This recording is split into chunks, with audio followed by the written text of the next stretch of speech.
I get it. Creating your first client contract seems daunting, and it almost feels like it might push some potential clients away, like it's another hurdle they've got to get over. And like a baby deer that's come to eat something out of your hand, the last thing you want to do is make any sudden moves and scare them away. But have you ever considered that having a contract might actually improve your customer experience? When you're first starting out as a photographer, you often put the contract into the "I'll deal with that later, too hard basket" category. I mean, why would you take on clients that you didn't get a good vibe from anyway? But unfortunately, the truth is, even good clients can sometimes make assumptions about what they're getting that you never promised. And that's why having a contract isn't just a formality. It's actually another way you can really make sure that your clients have the best experience, while simultaneously protecting you from misunderstandings that might cost you time, money, or reputation.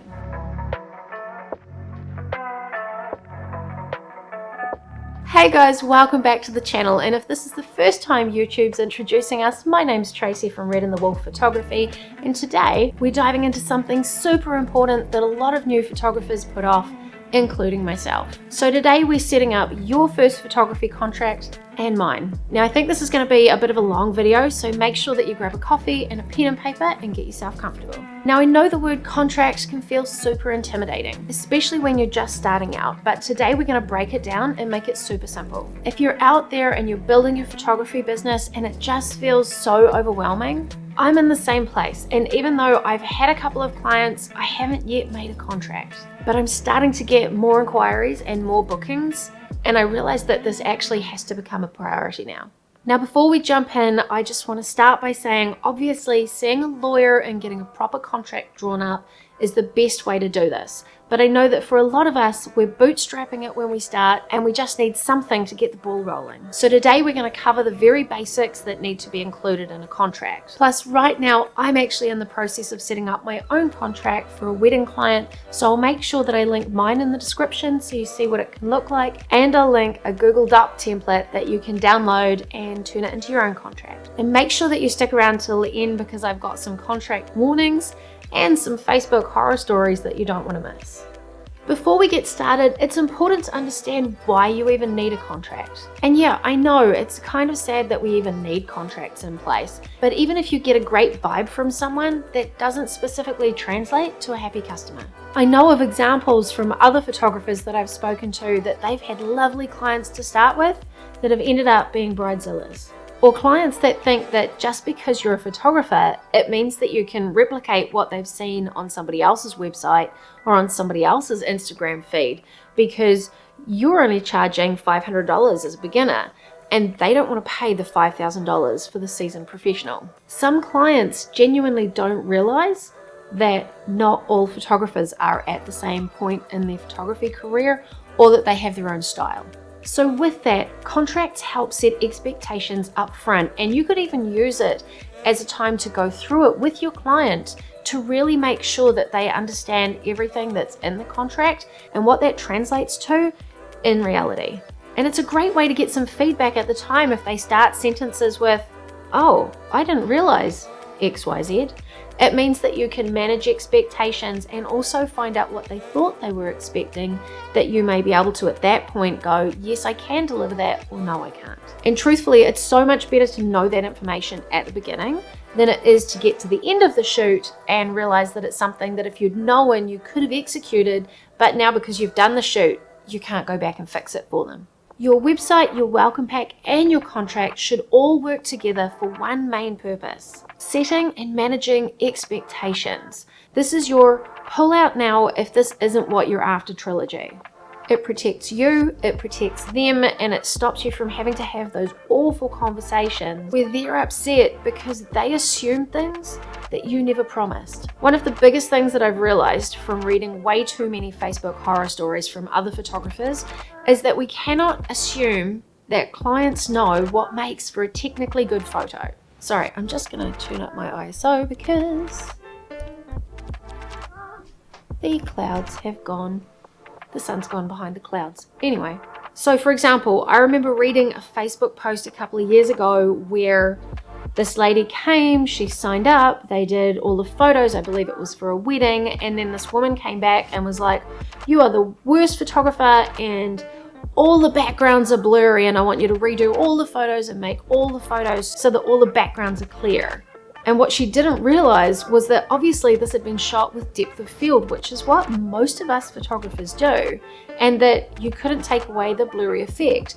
And the sad thing was, this woman had been to the photographer's website, had seen their previous work and made no mention of it whatsoever.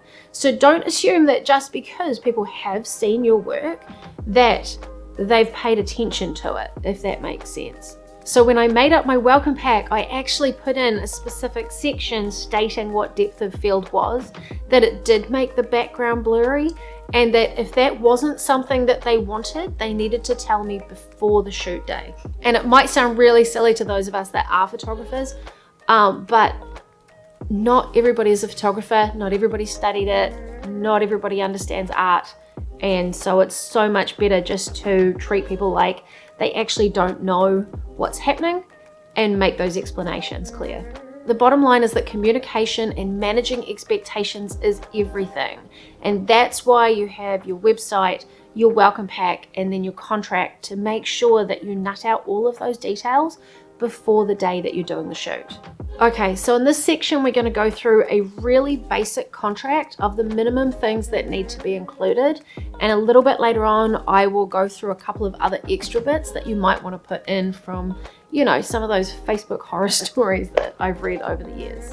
I'm going to break this down into two parts because we do have two distinct client groups. We have family and wedding and portraiture, and then we have business. So we have events or lifestyle branding, etc., things like that. So we'll start with the personal one and then we'll get to the business one, and we'll just go through these sort of quickly. If you want me to expand on any of them in a future video, just drop a comment and let me know which bit that you'd like a little bit more explanation on. Number one, client and photographer information. So this is where you're going to get names, addresses, phone numbers, emails. If you have a bride and a groom, make sure that you get separate phone numbers, addresses, and emails for both of them, because there are still some traditional marriages out there that people live apart until they get married. So make sure you put in a section that is a possibility, and also make sure to include a postal address section in case it's different from their physical address. Number two, session details. So that's the date, time, and location. In this section, I would also add in any details of the location or the venue if you're dealing with something like a restaurant or a club or somewhere that you may have an additional contact person at that location. And if it's for a wedding client, if they're using a wedding planner, this is an excellent space to add those details in as well so that you can have direct contact with the wedding planner as well. Number three is payment terms. So you have the total cost, the deposit, when it needs to be paid by and if it's refundable, the payment schedule, as in when do they need to have all of the payments made by, and accepted methods of payment. And I would also add in here something about that if the location does change, that there may be additional fees such as travel fees.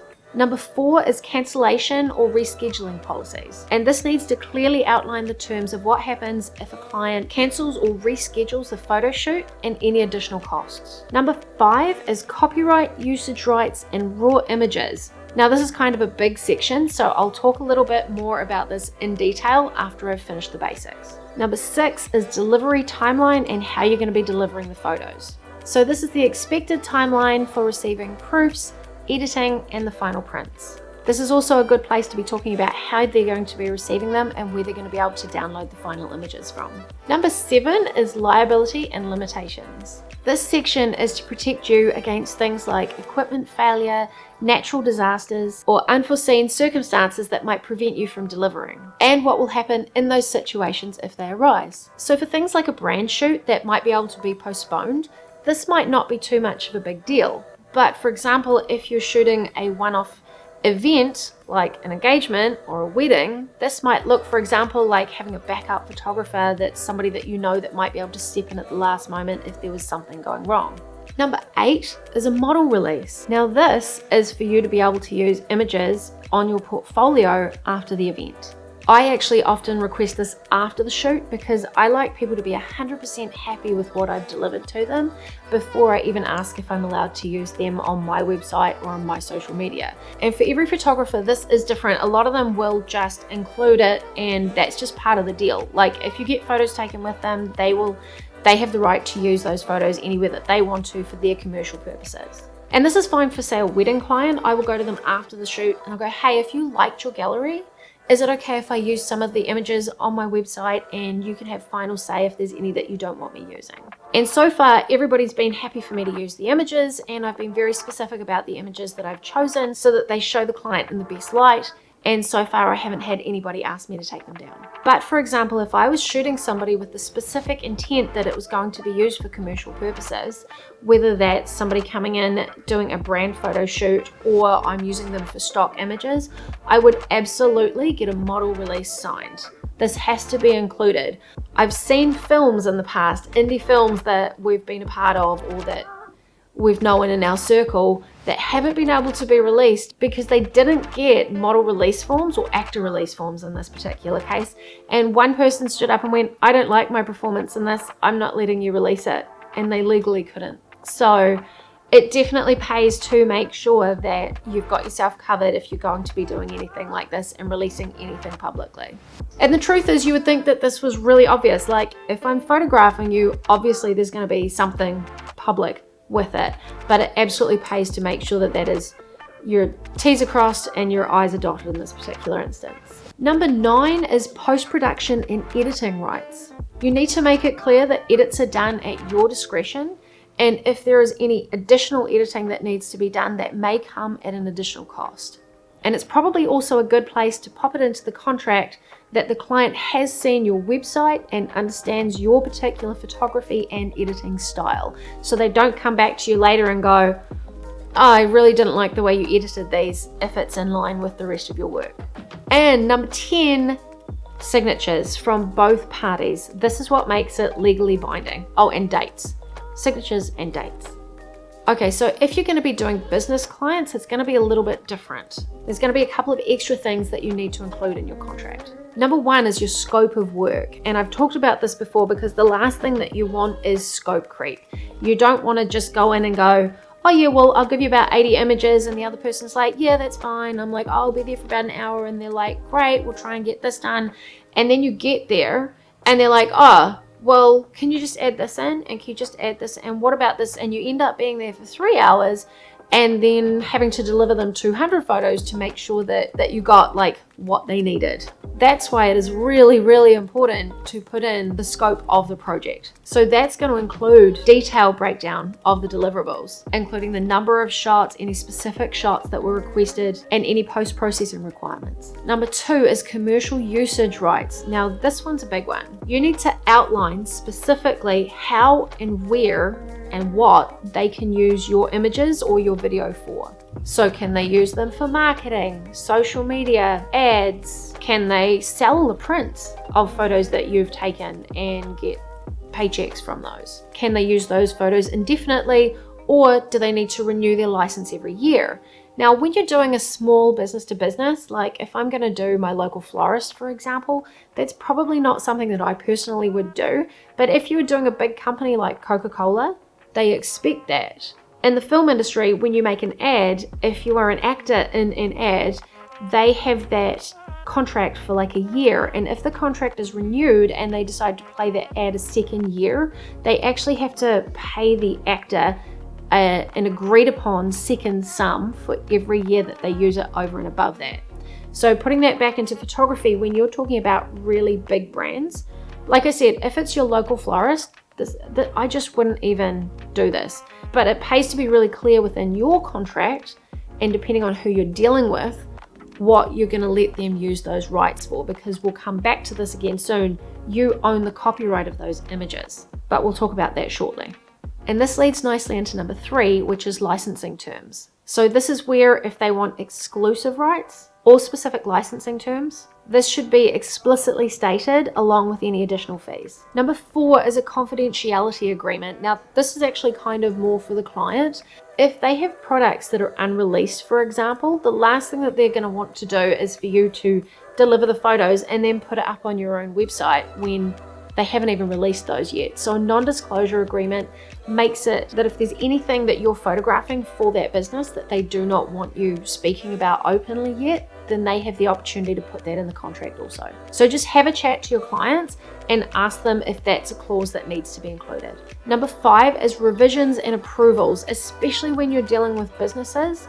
They can often ask for revisions. So you need to include how many rounds of revisions that you're prepared to do, and if they want further revisions, what that additional cost is going to be. Number 6 is an indemnity clause.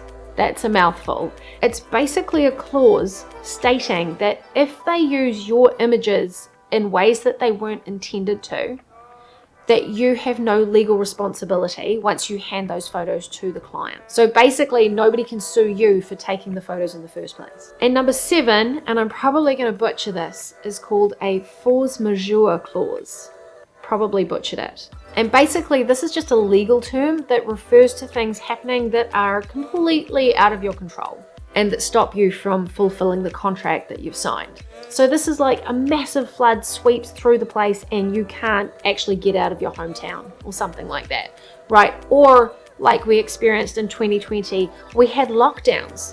So those weren't even expected, but it did mean that because we were in lockdowns, if you had a wedding client that was like in April of 2022, you wouldn't have been able to do it. So it's out of our control. So this section just clarifies what happens in that instance about refunds or refunding deposits or changing the date or what that's going to look like.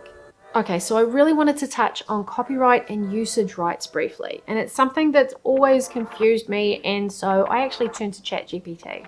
So ChatGPT helped me to break this down.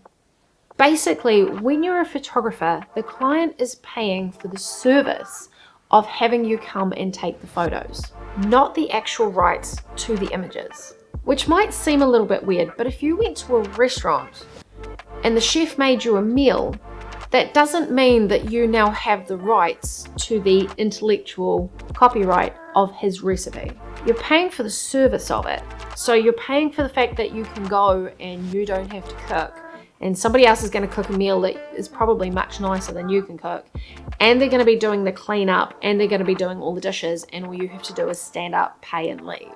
So you get to enjoy the experience and the service, but you don't own the copyright of that chef's recipe. So photography works the same way. We as photographers own the copyright of our own works. So this means that we own them, and then we give out usage rights. So for example, for a wedding client, that is a personal usage right. So they have the right to, say, post it on social media, put it up on their wall, turn it into an album, share it with their friends and family, but they don't have the right to make money off it. So they don't have the right to they don't have the right to on-sell those photos. They don't have the right to submit them to stock photography agencies. Oh my gosh, the sun. Wait, there we go. The sun is coming and going. Dark light, dark light. What was I saying? Yeah, so they don't have the rights to on-sell them. They can't sell them to a stock photography site and get money from them. And they can't submit them to like magazines where they're going to win a competition. Now, truthfully, if they're going to send it into like the Women's Day or something simple like that, here in New Zealand, the Women's Day is just a simple glossy magazine that all the old people buy. And it's just got, you know, gossipy stories in it. It's really not that big of a deal. They might win $250 or something. But if they are submitting it to, say, a photography magazine or a wedding magazine, and the stakes are much higher, then that's my property and my decision to do that, not theirs. They actually have to ask for my permission to be able to do that. However, obviously, if you're doing this with a business client, then you would have commercial usage rights. And that's when you would talk with them or nut out with them in the contract what exactly they're going to use it for and what rights you give them. Okay, and the sun's gone away again. Yay, there we go. Right. So think about it this way as well. If you commissioned a painter to do a painting for you, that still doesn't give you the rights to that painting. You own it. You have the right to display it in your home. You have the right to share it with your friends. You have the right to take a photo of it and put it up on social media and go, look at the amazing piece of work that I just got commissioned. That's fine, but you do not have the right to take a copy of that and then sell those prints and then make money off them yourself, because you still don't own the copyright to that piece of artwork. It's kind of the same when you think about music. You can listen to it, you can put it on in your home, but you don't own the rights to that. You don't have the right to copy that music and then sell it. And that's what we all had, in the 90s, where everybody was bootlegging copies of CDs and things like that. You don't own it. Your client doesn't own it. You own those rights. You own those copyrights. So it's kind of a bit weird, but it does need to be included in the contract, especially if you're doing business clients, but it still does need to be included in a personal agreement as well, just to cover you. Okay, I'm going to get into this section. There's a big debate over this of whether or not you should give away raw photos. Now, I would say that 95% of photographers are like, no, absolutely not. But there are some arguments that okay, well, if somebody desperately wants the raw photos, put $10,000 on them. And if they want to buy them for 10 grand, then that's fine. It seems kind of ridiculous to me, but it does need to be also included in your contract, because a lot of people think oh, well, I'm only receiving half of my photos or some of my photos. And the photographer is gatekeeping because they're not giving us the original photos. And it's not that at all. You as a photographer know as well as I do. I might take 100 photos, but I might have put my burst shot on and got a 20 or 19 photos of people going and you get one of somebody going, and it's a nice photo. So you don't include the other 19, you give them the one that came out well. And we also know that we expose for the light and for shadow. So in post-processing, we come back in and we alter those, and that's how we get the really nice end product. The problem is that people don't see it that way. People that aren't photographers don't understand that concept. They just think that you're somehow gatekeeping, or that if they get the raw images that it'll be better quality than what we're giving them as JPEGs. So it's really important to have that as a clause in your contract stating that no, you don't give away your raws. It's a little bit like if you went to a restaurant again and the chef just came out and dumped all of the ingredients on your table and went, okay, well, you cook it. Well, I didn't come to a restaurant to cook my own food, and certainly not to clean up after myself and to not have a recipe to work from. Think about it this way. As a photographer, you have spent years, probably, like I have, refining things that I do within my editing software so that I understand what photo I need to take and what I need to do to process that photo to get the end result that I want. And the other thing is, a lot of your average people don't have access to Lightroom and things like that. And you can't even open a RAW file on most of the Windows provided photo apps. So basically you need to be really, really clear with people what they're going to be getting. JPEGs, ready to use, ready to print, ready to go, fully cooked, as it were, fully prepared, fully ready and delivered to them on a platter. And if they do ask for RAWs, just check why they want it. And if they're like, oh, well, I want to be able to edit them any way that I want to, then maybe that's not the right client for you. Maybe they need to go and find a photographer that's quite happy to pass their RAWs on. But as a photographer, I don't want to put out half-done photos that I'm going to rely on somebody else doing a better editing job than me. So just be really careful about those RAWs and make sure that you include that as part of the contract so they can't come back at the end and go, well, you didn't give me my RAWs, so I'm not going to pay for it. Now, as a photographer, you kind of need to be able to put your photos up online somewhere as part of your portfolio. But there is a very fine line to walk.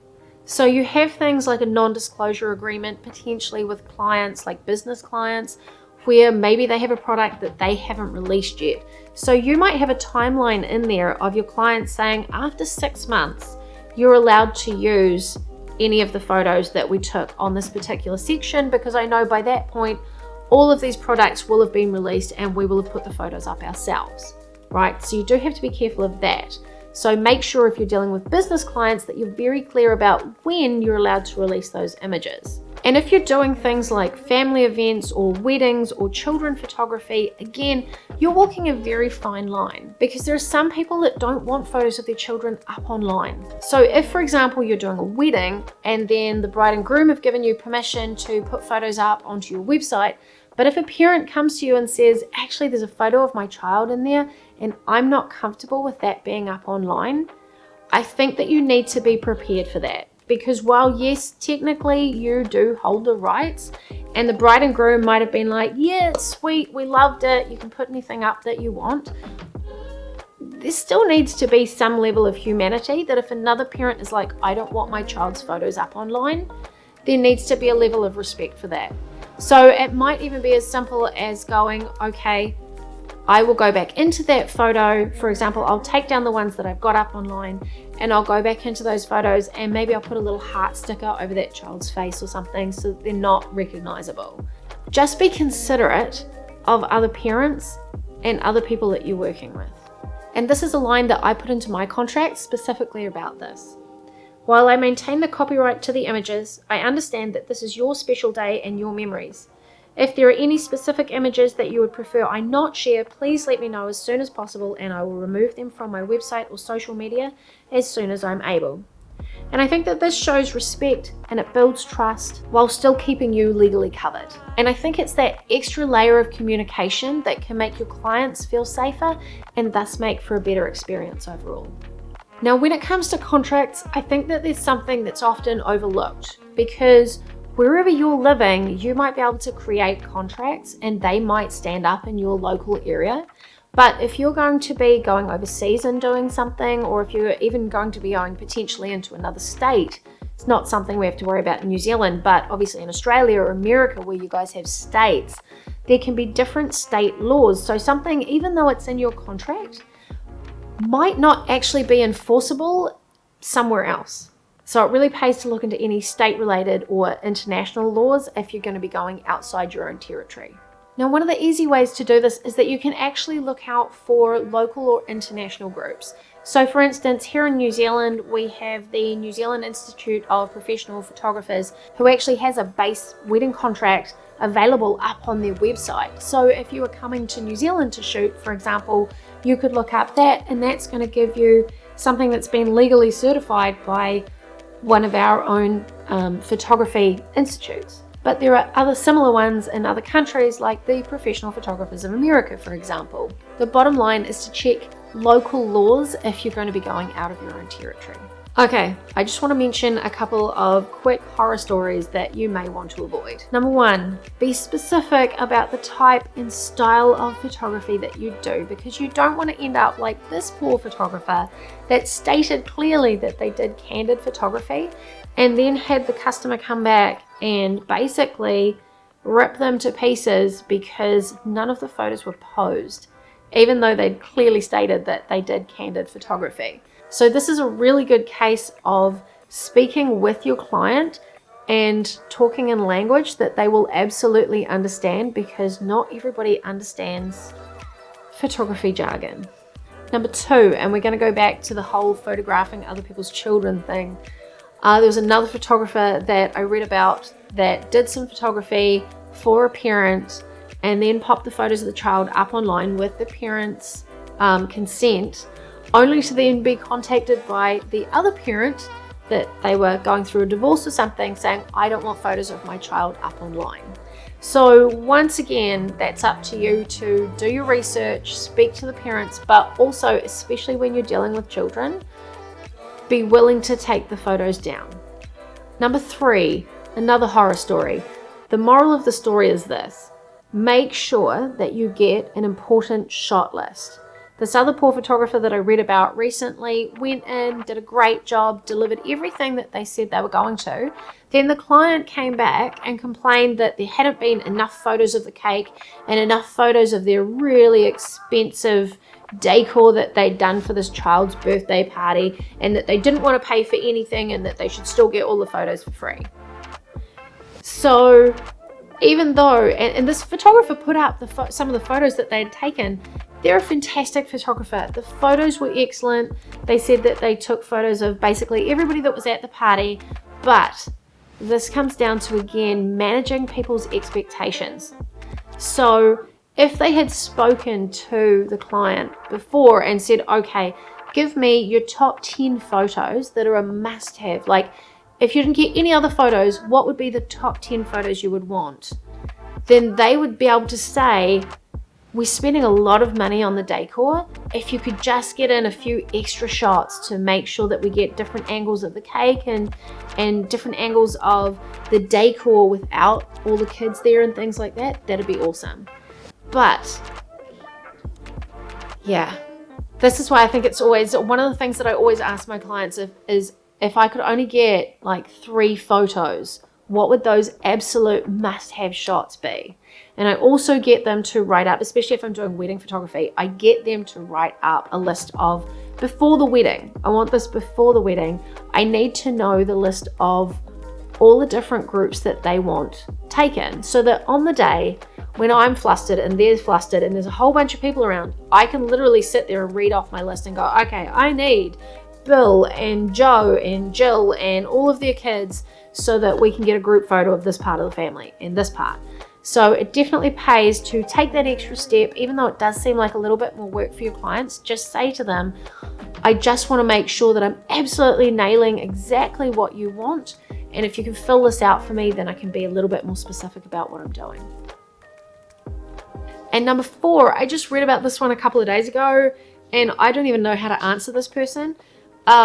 They had a client that was a wedding client, and they asked them to split their time.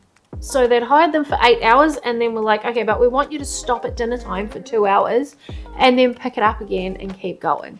So I think it's really, really clear. So I think it's really important, just based on this. I wouldn't have even thought that somebody would have asked for this, but apparently people do. So make it very clear in your contract that the time agreed upon is start and finish. If you hire me for 8 hours, that is a solid 8 hours. And while you're on that, I would also put down if you have a specific end time. So for example, I generally finish at 8:30. I have a family, I need to come home, I need to get things organized. I'm not going to be rude and like walk out in the middle of speeches or something like that, but I clearly communicate up front that I prefer to be gone between 8 and 8:30, so that they are well aware that if they have speeches, they need to be before that, or I need to sit and work out a specific time with them. However, again, you're also dealing with people. You know, if something went wrong on the wedding day and somebody's car broke down and the whole thing was pushed an hour forward because the bride didn't get there till an hour later or something, I wouldn't be mean and go, no, it's 8:30, I'm leaving. I would be like, do you know what? Your day's been hard enough without me making it harder. I will make the concession and I will stay an extra hour to make sure that we absolutely get everything that you need from your day, so don't stress. So I think that there does need to be a bit of wiggle room, but I think that starting with those boundaries up front, like again, why somebody would think that it was okay to split your hours makes no sense to me. But again, this is why we have contracts and this is why it's so important. One of the best things you can do for yourself, one of the best things that you can do.